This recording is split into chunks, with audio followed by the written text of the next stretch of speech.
Hey Wisecrack, Jared here, and today we're talking about the ultimate one-hit wonder, One Punch Man.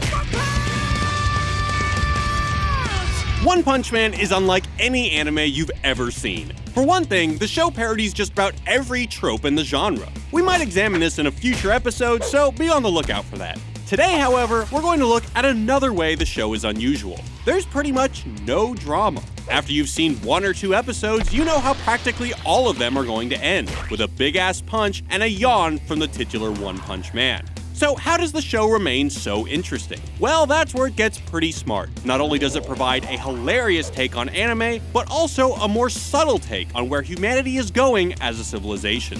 Welcome to this Wisecrack Edition on the philosophy of One Punch Man. As always, spoilers ahead. Our protagonist is Saitama, once a disillusioned young man with a full head of hair searching for a job in business. I'm no businessman, I'm unemployed. Right now, I'm looking for a job. He discovers a love for hero work that lights a fire in his eyes. But 3 years later, that thrill is gone, along with that luscious hair. While he claims to be a hero for fun, Saitama doesn't seem to be enjoying it much. Well, that was lame. That's because he's become so powerful that he can defeat any enemy with a single swing. I give up! Ever try to play Mortal Kombat against your mom? It's not fun. That's what it's like for Saitama every time he fights. What the? I didn't even see what happened. It would be easy to conclude from Saitama's vacant expression and resigned demeanor that this is a show about boredom. Boredom is certainly a prevalent theme, but what the show really focuses on is conflict. Specifically, imagining a world without it. In doing so, it highlights the importance of conflict not only to a fictional story, but to human experience. The show's abnormal story structure is key to understanding its message. Conventional narratives, whether from a horror movie, sitcom, or action flick, are driven by conflict. In his book Story, screenwriting guru Robert McKee explains, the music of story is conflict. As long as conflict is progressing and building in the story, it moves forward in time. Without conflict, the characters aren't motivated to do anything. Thus, in a typical narrative, there's an overarching problem that gives the characters some purpose. Find the bomb before it explodes, survive detention, impress the girl who's out of your league. Over the course of the story, the heroes of these tales meet obstacles that force them to change and grow. Each of these mini conflicts drives the narrative forward toward the climax of the story.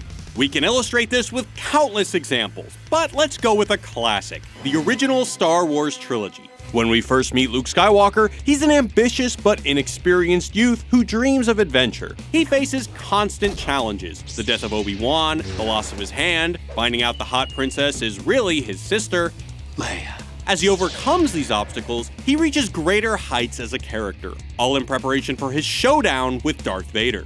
This kind of development doesn't happen in One Punch Man because, well, Saitama is too damn strong. Unlike Luke, he decimates any conflict with one swing of his fist.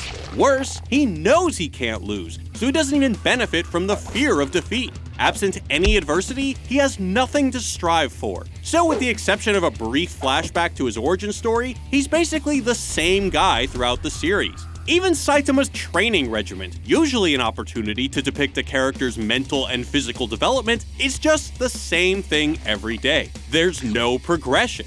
100 push-ups, 100 sit-ups, and 100 squats. Then a 10-kilometer run. Do it every single day! As superhero power sources go, it's pretty pedestrian, which appears to foreclose the possibility that he has any secrets to reveal. Since Saitama is immune to conflict, the bulk of the episodes don't really focus on him. He's either not present during most of the big battles, or he's relegated to a passive observer. You saved me. You're pretty amazing, aren't you? Instead, they focus on the supporting characters, establishing their backstories and placing them in challenging situations. Genos presents a classic character arc. The wandering warrior with a chip on his shoulder convinces a reluctant teacher to impart secrets of great power. Please teach me the way to become strong like you are. Also, this warrior can tap his inner beast mode and avenge past injustices. I have an old enemy who must be defeated at all costs, though the battle is not for me alone. It is for my entire hometown, and for Dr. Kuseno as well. Think Karate Kid, or the bride in Pei Mei from Kill Bill, or again, Luke Skywalker. Even the villain's motivations are developed, like Dr. Genis, whose dismissal by the scientific community compels him to spend 50 grueling years trying to unlock the key to humanity's evolution. It's all over. There's no one in this world who can stop my glorious creation. All for it to be undercut by one lackluster punch. I think I'm finished dabbling with evolution.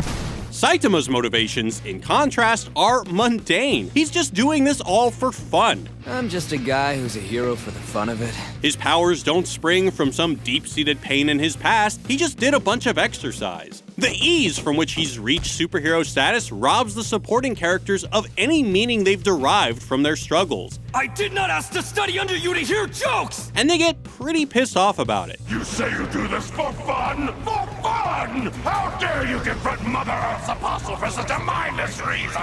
Worse, whenever these characters get any kind of narrative traction, My species won the struggle for survival. We possess the ultimate in regenerative ability. Saitama is there to whip the carpet out from under them. Blah, blah, blah. You're boring me out of my mind. Just when Vaccine Man's rage is at its peak, Saitama floors him with one punch, and all the dramatic tension built up over the last several minutes evaporates. The same thing happens with Genos in episode 2. As he fights Mosquito Girl, we learn about his character. His desire to minimize collateral damage establishes him as a good guy. When I first spotted her, I confirmed that there were no living beings within 500 meters in all directions. He perseveres even when Mosquito Girl claims one of his arms. Despite the admirable qualities we've discovered in Genos, Mosquito Girl is too powerful for him. But Genos has one final move. He plays the martyr and prepares to self-destruct and save the city. I let my guard down. I have no chance of winning. All I can do is self-destruct. Forgive me, Doctor. We're trained to recognize this as the emotional climax of the episode. But as he's charging up for his big moment, Saitama arrives and destroys the villain with ease, rendering Genos' struggle irrelevant. Every creative writing student learns early in their education to avoid this kind of narrative bailout. It's called a Deus Ex Machina, a plot device whereby a character, object, or event swoops in to solve a problem that had appeared unsolvable. For example, in War of the Worlds, a seemingly unstoppable alien race decimates the Earth for the entire film, only to drop dead en masse at the very end because they can't handle Earth's bacteria. Saitama is a human Deus Ex Machina. When the situation is at its most dire, he just pops in to save the day with his unbeatable punch, over and over again. When a conflict fizzles out like this, we don't only lose the narrative momentum, we're also deprived the opportunity for catharsis. Catharsis is the emotional release of repressed emotions, and it's a big part of how we relate to stories. We connect emotionally to narratives. We celebrate the hero's victories and commiserate at their defeats. By the time we get to the climax of the story, we're set up for a big emotional payoff. Did you tear up when you found out Quill's mother called him her little Star-Lord? My little Star-Lord. How about at the end of Toy Story 3? Of course you did, you're not made of stone. We respond emotionally because we relate in some way to the character or the predicament they're in. In his essay Narrating Pain, philosopher Richard Carney discusses how story permits us to repeat the past forward.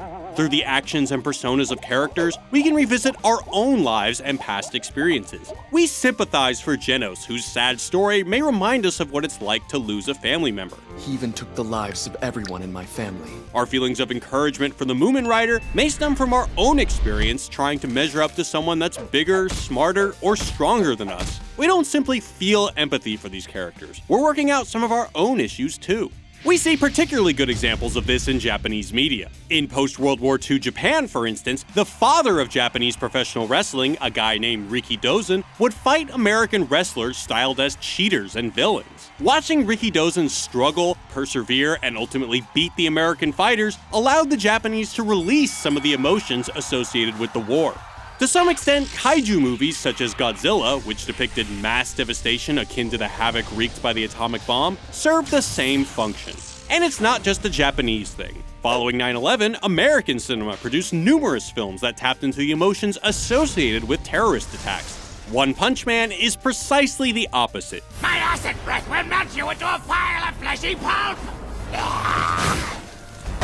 It's the anti-catharsis. Sure, it looks like some of those Japanese kaiju movies on the surface, but since Saitama can destroy any enemy with minimal effort, we don't feel the drama of those threats in the same way the Japanese filmgoers did when they watched Godzilla stomping all over Tokyo. We just shrug it off, like Saitama does after destroying the meteor. Stop worrying about it. I think we kept the damage to a minimum. Since no one died, we should just call it a win. The show has a lot of fun playing the role of emotional spoiler. It goes out of its way to push our buttons, priming us for a big release, then depriving us of it. We root for the Moomin writer because he's an earnest underdog, clearly less powerful than those big bad S-class heroes. I mean, he rides a bicycle for God's sake. The bicycle is for justice. When he works himself into a lather before a crowd of cheering onlookers and attacks a powerful foe despite the inevitability of his failure, we're supposed to root for him too. It's not about winning or losing. It's about me taking you on right here and right now! You're the cyclist for justice! You can beat him! I believe in you! When the Sea King beats him down, instead of some recognition of the drama of the situation, we get, Nice fight, man. Should be proud of yourself. totally anticlimactic.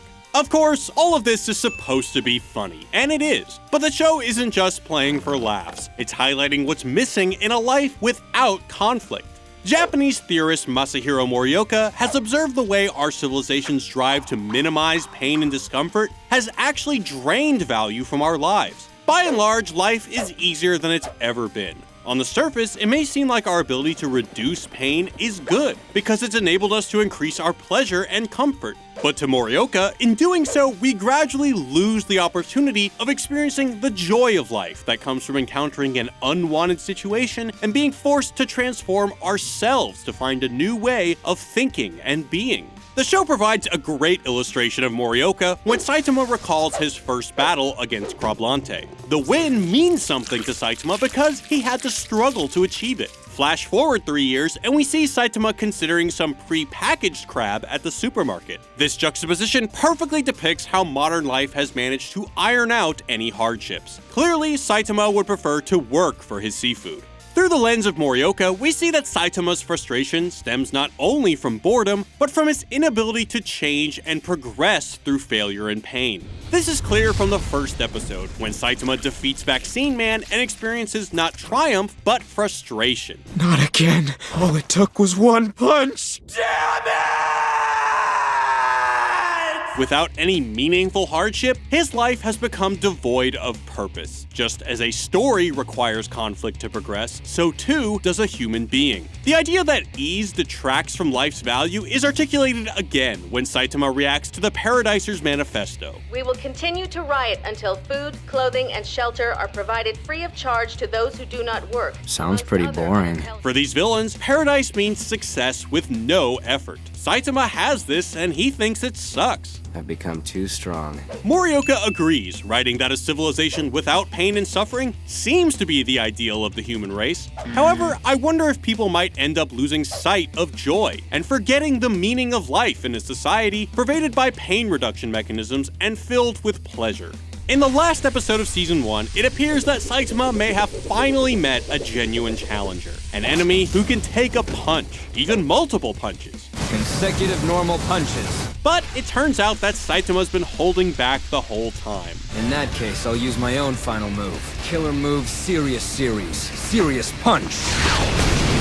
Yup, life is still meaningless. You are just too strong. And so, in the dead fish stare of Saitama, perhaps we find a warning. Don't get too comfortable. Be grateful for your failures and embrace your pain and suffering, because without it, life has no meaning. Oh, come on. I'm back to one punch again? Damn it! But hey, if you need help coping with the boredom brought about from our comfort-rich world, check out Verve. That's VRV. It's made by our friends over at Crunchyroll, but it's more like the mega service to rule them all. You can watch some Full Metal Alchemist on Crunchyroll, then hop on over to Funimation to check out the new Attack on Titan episodes, and maybe drop by CISO for some Harmon quests. They even have some exclusive episodes of Bravest Warriors, another show from the creator of Adventure Time, but much weirder and darker, so you should definitely check it out. Verve is giving Wisecrack fans 30 days free of sweet HD ad-free viewing. So go to vrv.co/wisecrack or click the link in the description for your free 30-day Verve combo pack. You can get it on your desktop, on their mobile app, Roku, PlayStation, and Xbox. Thanks to Verve for sponsoring this video, particularly in these days of the adpocalypse. Verve and sponsors like them are really essential to helping ensure that we can keep making videos. So the best way to support us is by supporting them. And we've got more great stuff on the way, including videos on Ex Machina, Logan, Batman v Superman, and The Matrix Reloaded. So be sure to click on over to our channel page, hit that subscribe button, and ring that bell. Thanks again for watching and for all your support. We couldn't do it without y'all. Peace.